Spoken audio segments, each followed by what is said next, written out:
हम तो तार गईनी हो कि सुनर बार पैनी हो। ये तो रियलिटी है। अब सुनर बर मिल जाएगा तो फिर कोई याद आएगा जी पति से। देखिए सेटिंग कैसा है, कॉम्बिनेशन देखिए। ब्लैक खाली नीचे वाला हमारा पता ना रहा कि अपना निशा के प्यार में सवार गईनी हो। एक खुशी रहे लगवा कि एक खुशी रहे लगवा कि सखी पियावा दुलारे। आए हाय रे सखी पियावा दुलारे, आए हाय रे सखी पिया। लेकिन प्यार मोहब्बत आजकल के YouTube पर खाली प्यारी मोहब्बत झगड़ा लड़ाई ब्रेकअप यही चल रहा है। जहाँ देखे खाली यही शादी ब्याह नहीं चल रहा है, ब्रेकअप चल रहा है, प्यार चल रहा है ना। आप भी प्यार किए होंगे लेकिन आपका तो हम प्यार किए हैं। अब मेरा प्यार जो है ना वो बहुत मुझे ख्याल रखता है। नहीं हाँ जैसे हाई हाई अच्छा ये है कि हम तो तार गईनी हो सुनर बार पैनी हो। अपना निशा के प्यार में सवार गईनी हो। एक खुशी रहे लगवा, एक खुशी रहे धनंजय बिराजे। आए हरे हम पियावा दुलारे, आए हरे सखी पियावा दुलारे। लेकिन पियावा दुलारे जानते देखो सुनते रहो। लेकिन पियावा दुलारे ऐसन पति मिले मुश्किल से, ऐसन पति मिले मुश्किल से। हमरा के प्यार देवेला उदिल से, हमरा के प्यार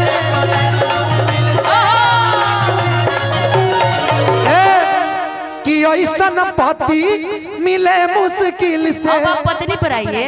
हम पत्नी ओहो चेंज अब हम मरद हो जाते ना। चेंज द लिरिक्स।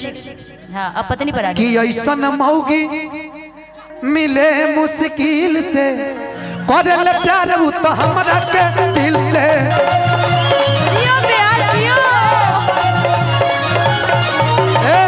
ऐसन पति मिले मुश्किल से, ऐसन पति मिले मुश्किल से, करेला प्यार तो हमरा के दिल से, करल प्यार तो हमरा के दिल से, करल प्यार हमरा के। लेकिन निशा जी किसे जी पसीरी मान करे सेवा तथास्तु भक्त तथास्तु।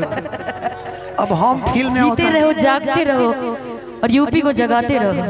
किसे जी पसीरी मान करे सेवा रे हमर निशा दुलारे, आए हरे हमर पियावा दुलारे।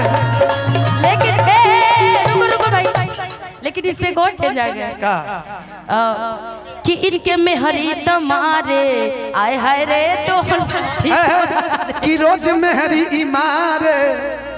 अच्छा लिरिक्स बन जाएगा। कबो बेलना से मारे, आए हरे तो कबो डंडा से मारे। अखोरा नाठी धोके जा रे, आए हरे हमर मौगी तमारे।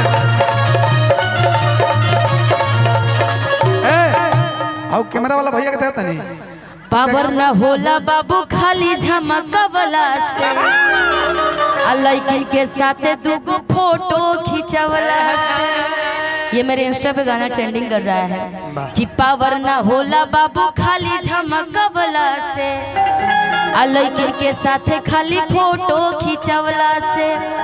बड़ी पिटाइबा सुधार तू हो जाइबा, बड़ी पिटाइबा सुधार तू हो जाइबा, अगर में देव तोर झारी झारी झारी।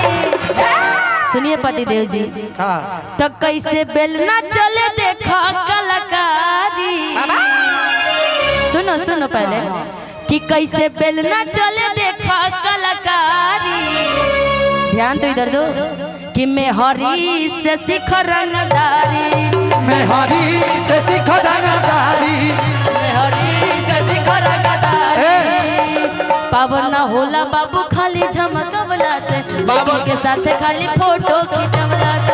पावर ना होला बाबू खाली झमकवला से, लेकिन के संगे सुन फोटो खिंचवला से। पावर ना होला बाबू खाली झमकवला से, लेकिन के साथ खाली फोटो खिंचवला से।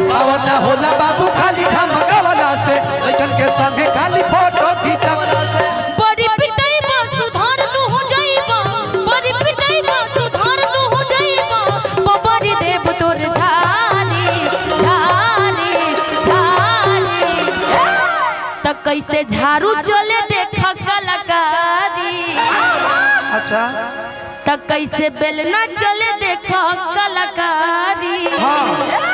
ए धनंजय बोले हमें हरी से सीख रंगदारी, मैं हरी से सीख रंगदारी, मैं हरी से सीख रंगदारी,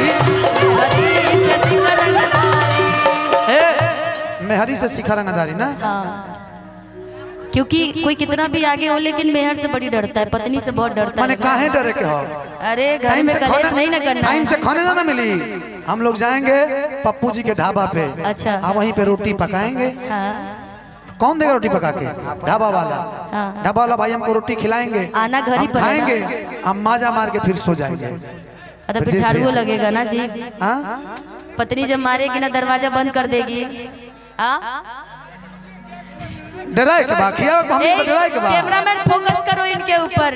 कैमरामैन फोकस कीजिए। मैं अपने बीवी से डराऊंगा। कैमरामैन फोकस करो, फोकस। इनकी पत्नी को दिखाया जाए, कल केस देवरिया थाना में लाया जाए कि मैं हरी से सीख रंगदारी, मैं हरी से सीख रंगदारी, मैं हरी से सीख रंगदारी, मैं हरी से सीख रंगदारी। मान ले पिया हम के। रुको भाई रुको।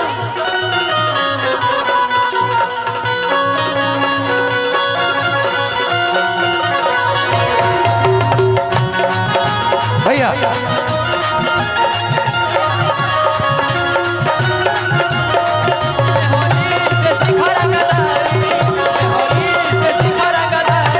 भैया लेखपाल साहब से निवेदन बा कि मंच पे आई।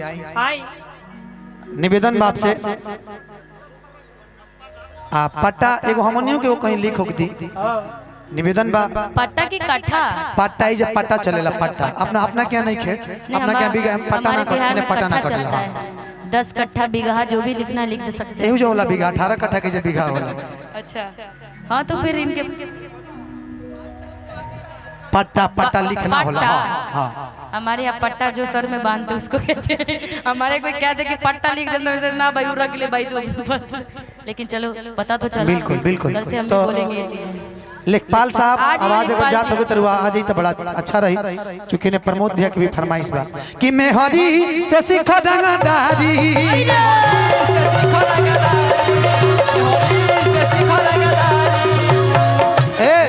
लेकिन मेहरारू में जानते नहीं क्वालिटी होला।